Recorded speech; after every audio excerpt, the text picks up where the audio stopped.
할렐루야. 5월 13일 수요일 매일 성경 묵상입니다. 오늘 말씀은 창세기 41장 25절에서 36절의 말씀입니다. 정약용이 유배지에서 백성을 다스리는 관리들에게 했던 말로 전해지는 내용인데요. 어떤 관리가 물었습니다. 법대로 하면 벌을 줘야 됩니다. 어떻게 해야 합니까? 정약용의 대답은 이렇습니다. 법은 사람을 죽이기 위해서 있는 것이 아니라 살리기 위해서 있는 것입니다. 라는 것이었습니다.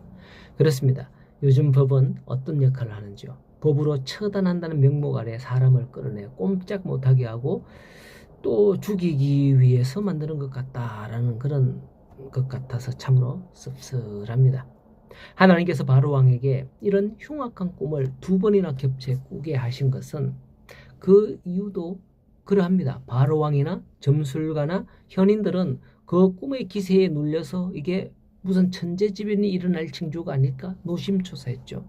아마 바로는 그의 꿈을 애굽 점술가나 현인들이 해석하지 못한 것을 보고서 대단히 두려운 것으로 생각했을지 모릅니다. 물론 맞아요. 그 꿈은 온 땅에 큰 흉년이 온다는 것이었으니까요. 그러나 그것을 통해서 하나님은 야곱의 가족을 살리시고 애굽을 통해서 세상을 살리시려는 그 원대한 계획을 가지고 계신다는 것을 볼 수 있어야 합니다. 25절에 보면 요셉이 바로에게 아뢰되 바로의 꿈은 하나라. 하나님이 그가 하실 일을 바로에게 보이심이라 라고 합니다.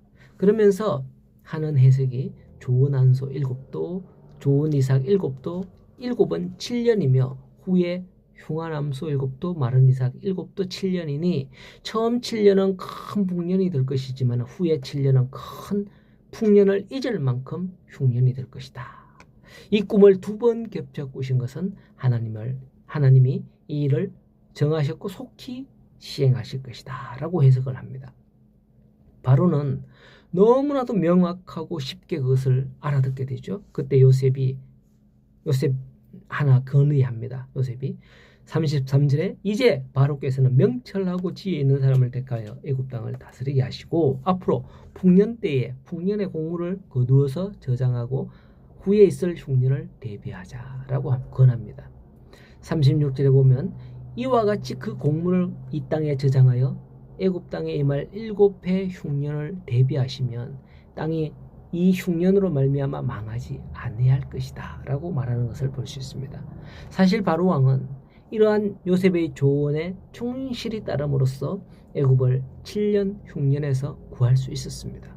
이처럼 평소 평안할 때 어려울 때를 대비해서 착실하게 준비한다면 어떤 어려움이 닥쳐도 결코 흔들리지 않고 이겨나갈 수 있는 거죠.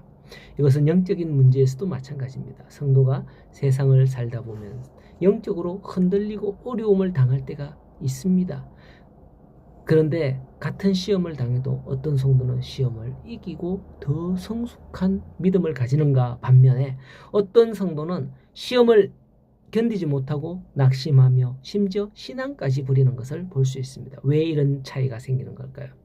바로 평소에 시험을 대비해서 영적인 풍성함을 채웠느냐 채우지 않았느냐 하는 것에서 그 차이가 발생하는 거죠.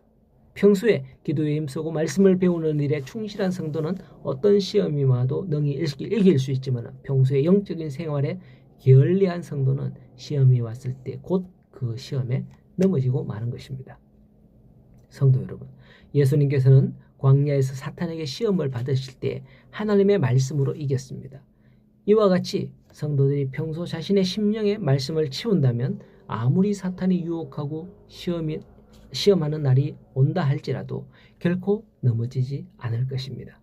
그러므로 평안할 때 더욱 믿음의 대비를 잘 하시는 성도들이 되기를 소원합니다. 세상 살다 보면 평안할 때도 있고 어려울 때도 있는 것이 사람의 삶인 겁니다.